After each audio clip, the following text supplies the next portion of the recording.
जय हिंद दोस्तों, आप देख रहे हैं दार्शनिक भारत लाइव। मैं अमरीश कुमार सिंह। इस वक्त हम आए हुए हैं फतुहा शहर के कटैया घाट मंदिर के परिसर में। कटैया घाट जहां पे श्री राम जानकी विराजमान है और यह वही कटेश्वर बाबा का पवित्र स्थान है जहां की हर वर्ष की भांति इस वर्ष भी झूलन महोत्सव लगाया गया है। झूलन महोत्सव जिसका की महत्व हमारे हिंदू सनातन परंपरा में सुख शांति और समृद्धि से जोड़ा गया है। वह झूलन जो अपने सनातन परंपरा में द्वापर में भगवान श्री कृष्ण और राधा को समर्पित है, तो वहीं त्रेता में माँ सीता और भगवान राम को समर्पित है। और यहाँ पे विगत 4 दिनों से लगातार यहाँ के पीठाधीश्वर महंत राम सुंदर शरण जी के नेतृत्व में झूलन महोत्सव का आयोजन किया जा रहा है।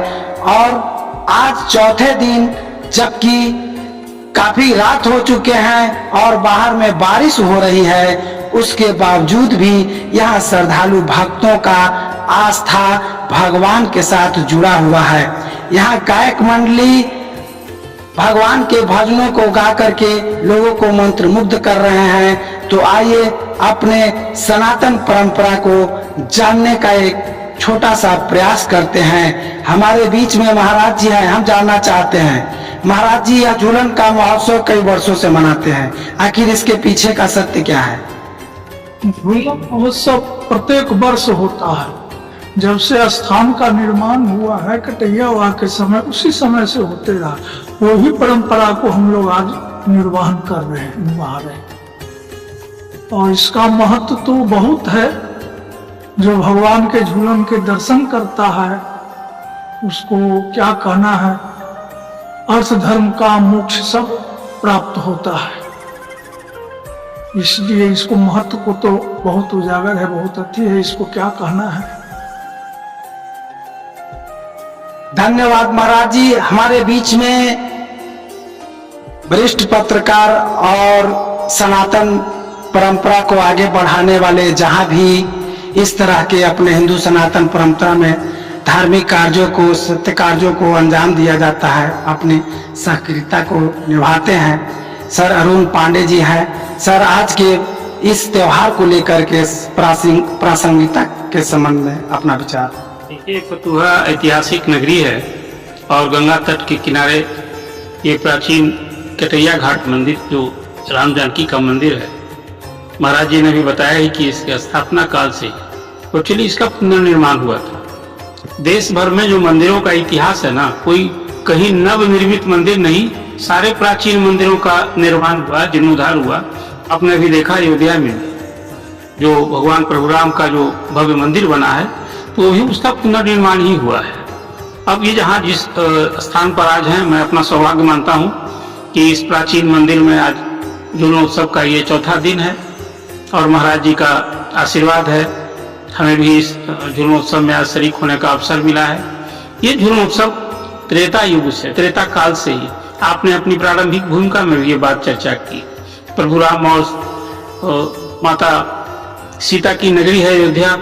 आप समझिए वहां मणि पर्वत है। जब वो हनुमान जी संजीवनी बूटी लेकर आ रहे थे, तो संजीवनी बूटी कहीं वो एक जगह उनको पहुंचाने में दिक्कत हो रही थी और समय कम था। तो प्रभु राम के प्रति इतनी आस्था थी कि पूरे पहाड़ को उठा लिया था। और जब अयोध्या पहुंचे तो वो मणि पर्वत पर उस पहाड़ का कुछ टुकड़ा गिर गया। तब से उसका वो मणि पर्वत कहलाने लगा। त्रेता युग से ही अयोध्या नगरी के अलावा पूरे देश और दुनिया में जहाँ कहीं प्रभु राम जानकी का मंदिर है, ये सावन महीने की तृतीया तिथि से झूलोत्सव होता है, पूर्णिमा तक होता है। और आप कहेंगे कि झूलोत्सव क्यों मनाया जाता है? ये प्रभु राम के प्रति हमारी आराधना है। इस सावन महीने में कल अभी आपने देखा कि कलाकारों की मंडलियाँ प्रभु राम के चरणों में उनके रूप, उनके आशीर्वाद, उनकी गाथा, उनके महत्व और जो श्रद्धालु हैं उनको जोड़ा जाता है। और ठीक ही कहा प्रभु राम जी की, जब प्रभु राम के चरणों में आप श्रद्धा निवेदित करते हैं तो संसार के सारे बाधा से हम मुक्त होते हैं, सुख मिलती है, शांति मिलती है, सद्भाव जगता है। आज मंदिर में जो लोग हैं, हम किसी का कौन किस समाज से हैं कि जिसका भी भेद तो होता नहीं है। तो ये झूलन उत्सव का एक महत्व है। और महाराज जी के सानिध्य झूलनोत्सव हो रहा है फतुहाबाद के लिए। हम आप सभी इस झूलनोत्सव को, मेरी अपेक्षा होगी, आपने बहुत अच्छा किया कि इसको एक ऐतिहासिक दस्तावेज का रूप आप देख रहे हैं वीडियो के रूप में। और मुझे लगता है कि जो पीढ़ी और जो लोग इस झूलनोत्सव में आज शरीक नहीं हो रहे हैं, आपके माध्यम से वो खुद जब इसको देखेंगे तो महसूस करेंगे कि मैं इस महोत्सव में शरीक हूँ। तो इस अवसर पर मैं यही कहूँगा कि हर को प्रोग्राम के प्रति अपनी श्रद्धा निवेदित करनी चाहिए और ऐसे मंदिरों में कम से कम अपने फुर्सत के क्षण में, कुछ क्षण के लिए प्रोग्राम के चरणों में अपनी श्रद्धा निवेदित करना चाहिए, आराधना करना चाहिए। यही तो है सनातन धर्म का। हम इसको जितना मजबूती देंगे, बचाएंगे, आने वाली परंपरा, हमारी पीढ़ी अक्षुण्ण रहेगी, समाज में सुख शांति होगी, समृद्धि होगी, देश मजबूत होगा, दुनिया मजबूत होगी। आज भगवान राम के प्रति इन्हीं शब्दों के साथ मैं अपनी बात झूलनोत्सव की महत्व। बहुत बहुत धन्यवाद सर, आपने बहुत अच्छा लोगों को बतलाया है। हस्तानंद बाबा, क्या कहना चाहेंगे आज के इस झूलन महोत्सव के बारे में? यह झूलन महोत्सव आनंद का उत्सव है और प्रश्न आता है कि कब से प्रचलित हुआ। तो हमारा धर्म जो है वह सनातन है, उसका आदि है नहीं। देवता जो हैं अनादि हैं, सुर अनादि जिए जान। तो ये कब से हुआ है इसका तो इतिहास नहीं है, लेकिन लोक प्रचलित जो यह हुआ, सावन मास में हरियाली से आच्छादित प्रकृति जब नृत्य करती है तो सबका मन झूमने और गाने का हो जाता है। तो इसलिए चौपाई वर्षा ऋतु में प्रकृति हरियाली से आच्छादित प्रकृति नृत्य करती है और जब प्रकृति नृत्य करती है तो सबका मन नाचने, झूमने, गाने का होता है। तो यह लोक प्रचलित जो हुआ झूला उत्सव, यह मिथिला की परंपरा। श्री जानकी जी विवाह के बाद जब आई अयोध्या तो महाराज श्री दशरथ ने पूछा उनसे कि मिथिला से और यहाँ से आपको दोनों जगह में क्या अंतर पड़ रहा है। तो किशोरी जी ने कहा कि यह सावन का महीना था,